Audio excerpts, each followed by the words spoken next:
السلام علیکم ورحمۃ اللہ وبرکاتہ۔ ناظرین، آج پھر حکیم محمد ظفر اقبال آج آپ کے سامنے ہے۔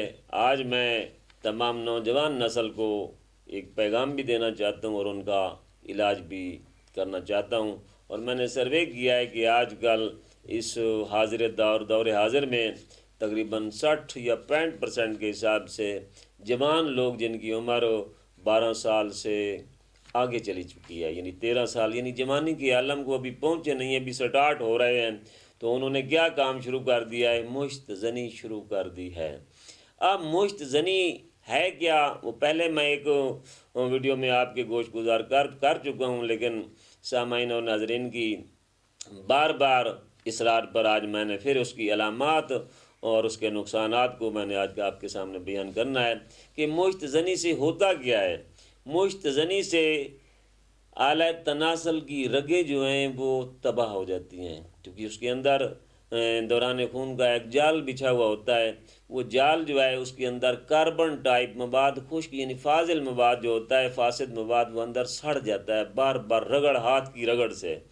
مشت زنی کا مطلب یعنی جلک، ہینڈ جرک بھی ہے اور ہینڈ پمپ بھی ہے، مختلف معنی ہیں مختلف زبانوں میں۔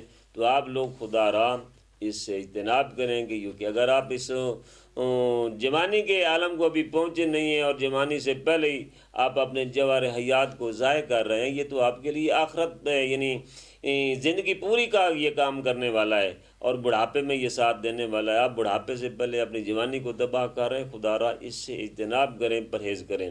اگر کچھ لوگ میری ان باتوں کو سن رہے ہیں تو میں تو دست بست آپ سے گزارش کروں گا کہ ایسے لوگ جو جوان ہیں وہ اس بیماری سے نجات حاصل کر سکتے ہیں اس وقت جب کہ یہ پرہیز کر جائیں، اس مشت زنی سے دور ہو جائیں۔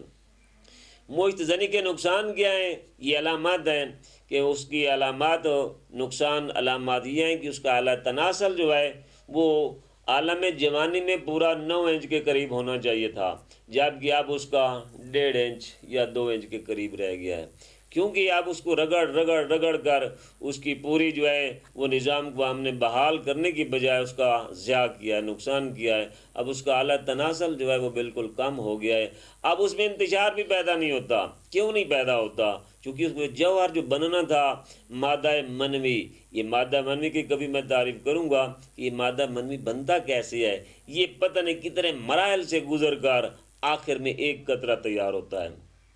تو یہ ایک قطرے کو ہم نے کتنا رگڑ کر ضائع کیا ہے۔ خدا را اس کو ضائع نہ کریں، اپنے جوانی کے ایام کو بچائیں اور اپنی زندگیوں کو بھی بچائیں۔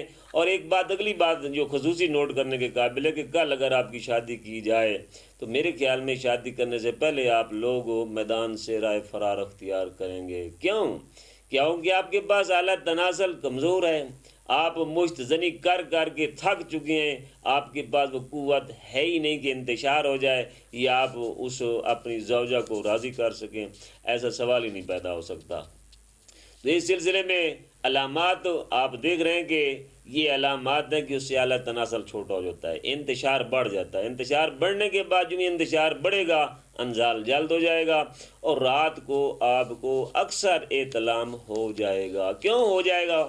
یہ کیا کہتے ہیں شیطان بڑھ گیا ہے، حالانکہ یہ مرض آپ نے خود پیدا کر لیا۔ اس کی وجہ یہ ہے کہ آپ کی مثانے میں اور گردہ میں قبض اور ری ہو جاتی ہے۔ جو ہی ری اور قبض ہوتی ہے، رات آپ سوتے ہیں تو یقیناً جو ہی قبض ہوئی یا ری ہوئی بند تو فوراً احتلام آ گیا۔ اب کہیں گے کہ اب یہ کیا ہوا؟ آپ کے یہ ہاتھوں کا کرتوت ہے، آپ کے ہاتھ جس جن ہاتھوں سے آپ نے کام کیا ہے اسی کا جواب اور رسپانس جو ہے وہ آپ نے رات کو اس کپڑوں میں لے رہے ہیں کہ اب یہ رات کو نقشے بن گئے ہیں۔ خدا را یہ ویڈیو جو لوگ دیکھ رہے ہیں، سن رہے ہیں، اپنے دوست احباب بھائیوں کو اس سے مطلع کریں کہ یہ بہت بڑی بیماری ہے اور یہ بہت بڑی غلط کاری ہے، اور اسلام اور شرع میں اور خدا کے رسول نے اس سے اجتناب کرنے کا حکم دیا ہے کہ ہم اپنے ہاتھوں سے اس جوہر کو ضائع نہ کریں۔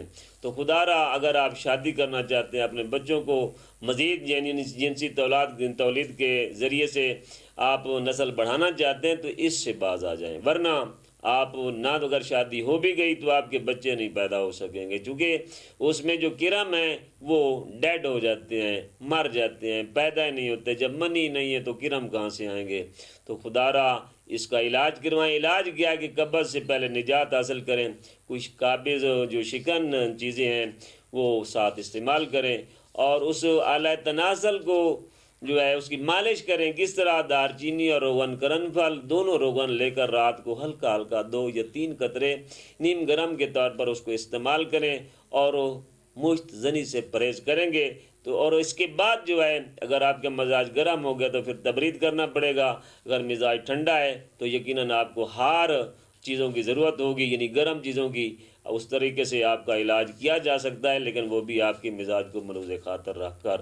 تو اللہ کرے کہ آپ میری باتوں کو سمجھ لیں اور سن لیں اور اس پر عمل کر لیں، تو یقیناً آپ اپنی زندگی کو بچا سکتے ہیں۔ ورنہ یہ زندگی کس کام کی جس میں آپ نے زندگی جوانی کے ایام کو بھی نہ دیکھا، اور پہلے ہی آپ بالکل ناتوانا اور لاغر ہو گئے اور بالکل ضعیف ہو جائیں گے۔ آپ کی آنکھوں میں جو گڑے پڑ جائیں گے، گال اندر کی طرف دب جائیں گے، ذہنی طور پر کمزور ہو جائیں گے، کمر میں درد ہونا شروع ہو جائے گا، اعصاب کا کھچاؤ کا شکار ہو جائیں گے، لاتیں جو ہیں، ٹانگیں جو ہیں وہ بالکل کمزور ہو جائیں گی۔ تو اس طرح آپ شادی سے دور بھاگیں گے۔ تو خدا را اس سے اجتناب کریں اور اپنا مکمل علاج کروائیں۔ وما علینا الا البلاغ المبین۔ والسلام علیکم ورحمۃ اللہ وبرکاتہ۔